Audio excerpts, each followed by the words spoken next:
ఇది వేదభూమి, ఇది కర్మభూమి. ఈరోజు ఈ నాసా వీళ్ళు ఏ ప్రయోగాలు చేసినా ఒకప్పుడు ఇవన్నీ మన వేదాలలో ఇప్పుడు కూడా ఉన్నాయి. ఆ మధ్య ఒక సమస్య వస్తే మన శంకరాచార్యుల వారు పోయి అక్కడ ఉండేమిటంటే దాన్ని సరిదిద్దిన సంఘటన కూడా ఉన్నది. అంటే ఇవన్నీ మన వేదాలలో నిక్షిప్తమై ఉన్నది. కాలక్రమేణా మనం వాటికి కొంచెం దూరం కావటం, కేవలం ఒక వర్గం వారే దాన్ని ఇంకా కాపాడుతూ పోతున్నారు. కాబట్టి ఏమిటంటే దీని గురించి ప్రపంచంలో ఇంకా మన గౌరవం ఉన్నది. కాకపోతే మనం గౌరవించుకోవడం అన్నది కూడా నేర్చుకోవాలి. ఈరోజు ప్రపంచంలో చూడండి, ఒకటే మీ అందరికి ఒక చిన్న ఇప్పుడు విషయం చెప్తాను. ప్రపంచం మొత్తంలో ఎన్ని వారాలు ఉన్నాయండి? వారానికి ఎన్ని రోజులు ఉన్నాయి? 7 రోజులే కదా. ఆదివారము ఆదిత్యుడు, మనం ఆదిత్యుడు ఉంటాం, సన్ అని ఇంగ్లీష్లో అన్నారు. మూన్ సోముడు అంటే చంద్రుడు. సోముడు, మంగళుడు, బుధుడు, గురువు, సాటర్న్, శని, ఇవన్నీ మీరు వింటున్నారు కదా. ప్రపంచంలో ఈ వారాలు తప్ప ఇంకేమైనా వారాలు ఉన్నాయా చెప్పండి? మరి ఎక్కడి నుంచి పోయింది? దానికి ఆద్యులు ఎవరు? మనం కాదా? మనం గర్వపడాలి. మనం గర్వపడాల్సిన అవసరం ఉన్నది. ఇప్పుడు ప్రపంచీకరణలో చాలా మార్పులు వస్తున్నాయి, తప్పులేదు.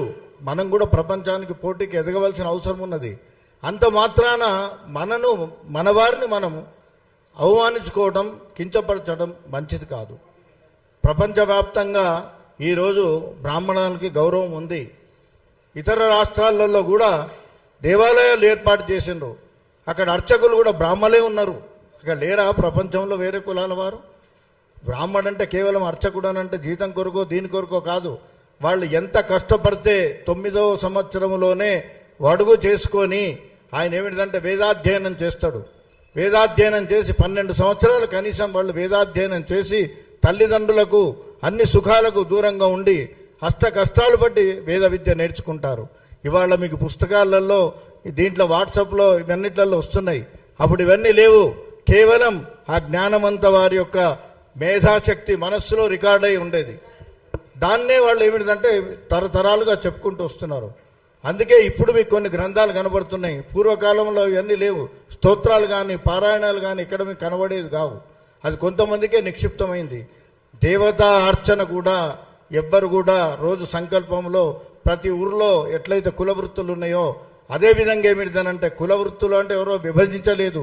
ఏ పని చేసేవాడిని ఆ పేరుతో పిలిచిండ్రు. 4 రామయ్యలు ఉన్నారనుకోండి, ఏ రామయ్య అని అంటే ఫలానా అయ్యగారు రామయ్య, లేకపోతే వడ్రంగి రామయ్య, లేకపోతే ఫలానా కంసాలి రామయ్య అని ఇట్లా పెట్టి వాళ్ళు చేస్తున్న పనిని బట్టి వాళ్ళని విభజించారు. కానీ కుల వృత్తి కానీ కులాల విభజన కానీ ఎవరు చేయలేదు. దాని మీద ఎవరో చేసిండని చెప్తున్నారు కానీ ఎవరు చేయలేదు.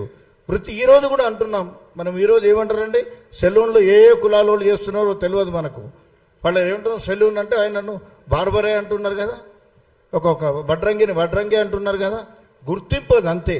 వాళ్ళు చేస్తున్నటువంటి వృత్తికి గుర్తింపు, అంతేగాని ఎవరు విభజించలేదు. కులాలు మేము సృష్టించలేదు, బ్రాహ్మణులు సృష్టించలేదు, వేదాలు సృష్టించలేదు.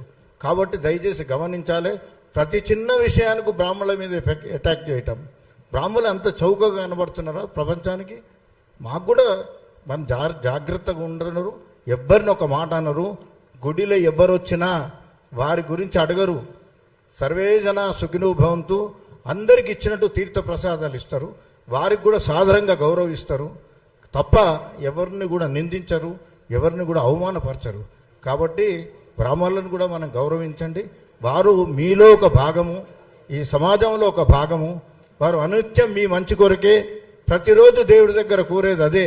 అందరూ బాగుండాలి, అంతా బాగుండాలి అనే కోరుతుంటారు. కాబట్టి వాళ్ళ గురించి దయచేసి మీరు చేస్తున్నటువంటి ఎవరైనా ఒక తప్పుడు ఆరోపణలు కానీ ఇంకేదైనా కాస్తే దాన్ని గౌరవప్రదంగా విరమించుకోవాలని కోరుతున్నాం.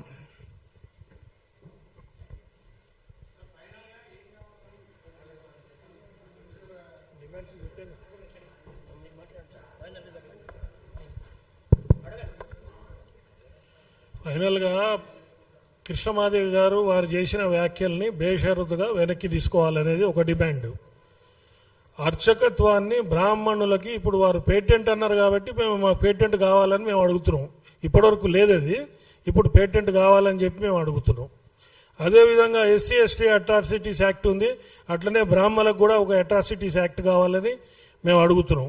మమ్మల్ని వారు గుర్తు చేశారు, ఇవన్నీ మీరు అడగండి అని వారు మమ్మల్ని తట్టి లేపారు. అదేవిధంగా ఈ రిజర్వేషన్ వ్యవస్థని మొత్తం తీసేసి ఎవరికి జ్ఞానం ఉంటుంది, ఎవరికి తెలివి ఉంటుందో మీరు పెట్టండి. ఎకనామికలీ బ్యాక్వర్డ్ అని ఒకటే ఒక రిజర్వేషన్ ఉండాలనేది కూడా మా అందరి డిమాండ్. Thank you.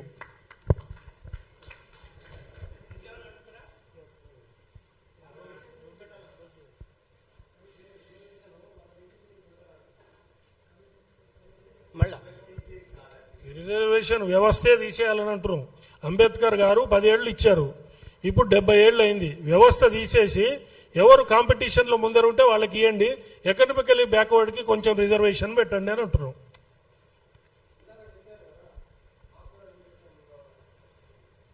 ఇప్పుడు వెనకబడిన దాంట్లో బ్రాహ్మణ జాతి ఎక్కువ ఉంది కాబట్టి మాకు కూడా రిజర్వేషన్లు కావాలని అంటున్నాం. ఎందుకన్నామంటే ఆ కంటెక్స్ట్ మీకు చెప్తాను నేను. ఇప్పుడు ధూపదీప నైవేద్యం స్కీము, అర్చకల స్కీమ్లో చాలామంది 26 కులాలు అర్చకత్వంలోకి వచ్చినాయి. వారు అక్కడ రిజర్వేషన్ ఫలాలు అనుభవిస్తున్నారు, ఇక్కడేమో పక్కన శర్మ శాస్త్రి అని పేర్లు పెట్టుకుంటున్నారు. మేమేమంటున్నాం అంటే మాకు కూడా ఆ రిజర్వేషన్ ఫలాలు ఇవ్వండి అని మేము అడుగుతున్నాం. లేదంటే వాళ్ళని కూడా ఓసీల్లో కన్వర్ట్ చేయండి అని చెప్పి మేము అడుగుతున్నాం.